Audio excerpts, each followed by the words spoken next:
What's up, everyone? Welcome into HQ Spotlight on CBS Sports Network. I'm Jacqueline D'Agostino. The Super Bowl is just a few days away. Can't come soon enough.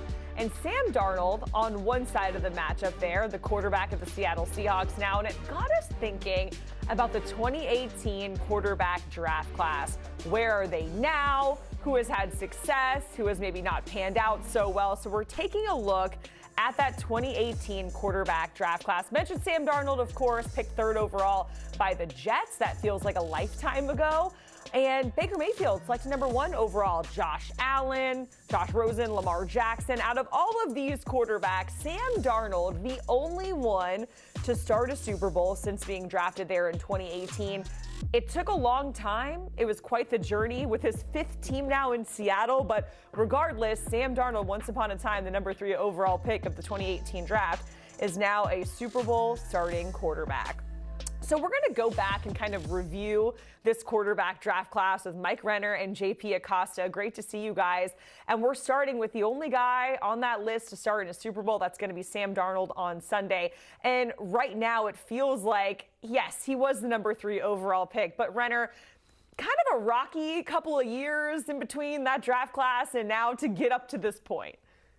Yeah, I think that's being kind. It was more than rocky, and it was more than a couple of years. But it goes to show you that quarterback specifically, we've seen it now with a number of guys. I think Geno Smith, the other most recent example, is not the same learning curve as other positions because it's so different. A lot of other positions are physically demanding, physically based. Quarterback is mentally based. So to play quarterback well, a lot of times you have to play a lot of football. And Sam Darnold, was a young guy coming out, one of the youngest quarterbacks in that draft class, only a redshirt sophomore when he did declare. And so you saw a lot of immaturity from him over the course of his career with the Jets. And then with the Panthers, you saw flashes, more flashes than you saw with New York. But I think the 2 years in between with San Francisco, Minnesota, getting with 2 of the best offensive minds in the NFL really is what transformed Sam Darnold's career. And we say it a lot, coaching really matters, situation matters in the NFL, but Sam Darnold found those good situations, and now he is thriving in Seattle. So good on Sam for transforming his career. And I think that point that Mike made about coaching and situation mattering really is important for everybody in this 2018 class, but especially Sam Darnold, because what we're seeing from him now is an environment that's building confidence within him. I think a lot of what happened in New York was really a lot of you weren't allowed to fail with New York, with the Jets. There was a lot of, if it's a first-round quarterback, you're expected to see them be great immediately. I think a large part of that is because we expect rookie first-round quarterbacks to be great immediately. We want to see guys be Andrew Luck and what Andrew Luck did for the Colts in his rookie year. But development, like Mike said, is not linear. Not everybody's going to have the same development path. And I think it's a really, really good reflection of Sam Darnold's belief in himself and going and finding places where he knows that he can grow as a quarterback mentally, and then just getting the opportunity to go and play and go and fail, because the Sam Darnold that we see now had to fail in Carolina, had to fail in New York, and had to go and be backups at multiple spots before getting this opportunity. Which brings us to Baker Mayfield, because once upon a time he was teammates with Sam Darnold in Carolina, had to fail there, was drafted number 1 overall, right, by the Browns back in this same draft class. But JP, you said it, and it applies to him as well, that development is not linear and everyone's path is certainly different. And you have to find that maturity, especially at the quarterback position, JP. For Baker Mayfield, I think that maturity and that confidence is really something that sticks with him especially. Baker Mayfield is a very confident quarterback. That was something that we knew coming out of college at Oklahoma. That was going to be the one thing that made him the number 1 overall pick, the moxie, the aggression throwing downfield. But I think for Baker Mayfield, having that path and having that stop in Los Angeles with Sean McVay and allowing himself to grow and kind of not lose all that confidence or moxie, but kind of tone it down a little bit, I think is really helped himself a lot when he got to Tampa Bay. And like we said, development is not linear. I think for Mayfield, finding out what he could be outside of Cleveland and everything that ended in Cleveland with all the shoulder injuries and everything that sort of transpired in his final year, I think he needed to go somewhere where somebody had confidence in him and allowed him to be himself and that aggressive quarterback that we know. Yeah, and sometimes guys need humbling. I think Baker Mayfield will be the first to tell you that he did coming out of Oklahoma. He was high on his own supply. You remember the draft photo where he's imitating Brett Favre? Like he was thinking of himself, right, as something special. And his rookie year was special. And you just didn't see that guy after that. And we talk about coaching. Well, what's Freddie Kitchens up to right now? Like he did not have a good coaching staff there in Cleveland during his early time there. So I do think Baker Mayfield, like I said, he needed to go down before he went up. And now, you saw what he could do when he had a great offensive coordinator last year in Liam Cohen. So another guy that really has transformed the perception of him as his career has gone on. All right, let's make our way down the board, which brings us to the number 7 overall pick in Josh Allen to the Bills. Fast forward, and there's always Super Bowl expectations. He's an NFL MVP. So, Renner, what do you remember about watching Josh Allen get drafted and your expectations for him in Buffalo on that draft night? He was just unbelievably raw.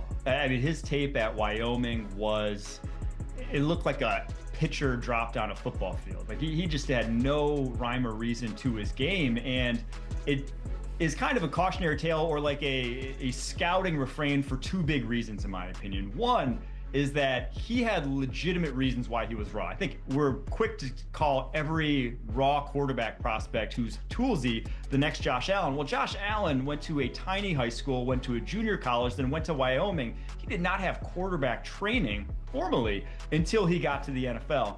And then 2, showing what a guy with high-end tools, why it matters so much. You watch Josh Allen play as the athlete that he is, with the arm talent that he has, and just the ceiling that he can get to is something that if you don't have those skills, you can't get to. So how much it helps you in your development when you are just a high-end athlete, as we've seen with him. And I think for Josh Allen, the biggest thing for him outside of getting that professional QB training was getting reps in real time and real game situations. The Bills sort of slow played it, but then when it was his turn to play, they didn't risk taking him out because of poor play. They let him take his lumps. They let him learn on the fly. And when you combine that with the supreme athleticism that we all know with Josh Allen, and then combining it with some of the quarterback training that he did in the offseason, we're getting the quarterback that we have now. So I think for Josh Allen, it was truly a mix of all the best things happening at the right time and in the right moment. And a lot of, like what Mike said, there's going to be a lot of quarterbacks coming in after him. We've seen a lot of quarterbacks come after him that's sort of, well, this guy could be the next Josh Allen, but we have to realize that Josh Allen may just be a singularity. This might just be a one-time thing, lightning in the bottle, where everything connects at the right time. So far, all the quarterbacks that we've talked about, they're still in the league. One is in the Super Bowl. We're talking about an MVP. We're talking about Baker Mayfield. And now at number 10 overall, we're talking about Josh Rosen, who is no longer in the league. And I remember at the time, folks talking about like the most NFL-ready quarterback potentially in that draft class. But JP, what did you make of that pick at the time by the Arizona Cardinals? Honestly, I was kind of a big Josh Rosen fan. I thought he'd be a good pocket passer, but I do think the tale of Josh Rosen, comparing it to guys like Sam Darnold, comparing it to Josh Allen, and the guy we're going to get to later, Lamar Jackson, I think having that athleticism to create outside the pocket. It's not exactly saying like you have to run a 4.5 and be able to shake defenders off and throw outside the pocket all the time, because we've seen that go haywire. But I do think having the ability to extend plays when things go wrong, when sometimes you're a young quarterback and your processing just isn't up to speed yet, having that athleticism and having the necessary athleticism to right your own wrongs and to make things correct yourself, I think that's really important, especially if you're going to start early. And that's something that Josh Rosen didn't really have, but I thought he was pretty good coming out of UCLA. All right, number 32 overall, Lamar Jackson, selected by the Ravens. And Renner, when you think back to Lamar being taken at that spot and where he is now, kind of reflect for us everything that's happened in between. I couldn't believe he lasted that long when it happened. I still can't believe it. And I think it's underrated how much Lamar Jackson has actually changed how we view quarterbacks at the NFL level.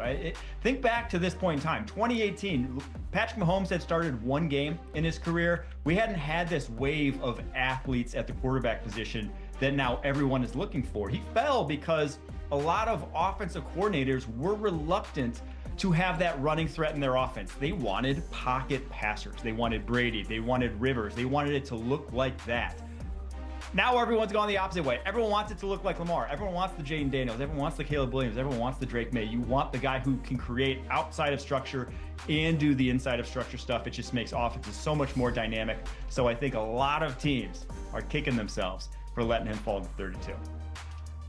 And like Mike said, Lamar Jackson has changed the archetype for how we view quarterbacks and how we view the modernization of the quarterback position. I mean, a lot of Lamar Jackson's success, and I think a lot of people give credit to Lamar as a runner, but I think he was a good passer coming out of Louisville, and I think he has grown even more as a pocket passer since entering the league. And I think that part of his game, while also being the most electrifying athlete on the field, whenever he steps onto the field, is something that a lot of teams are continuing to chase. They want to try and find that guy who can affect the game as a runner and passer. So I think Lamar Jackson and what he's been able to do since being drafted by the Ravens, like, a lot of teams are kicking themselves. I know a lot of Jaguars fans have definitely kicked themselves after that draft for not drafting Lamar Jackson, but I do think that he is truly, again, a singularity and someone who changed the mold of what a quarterback can be.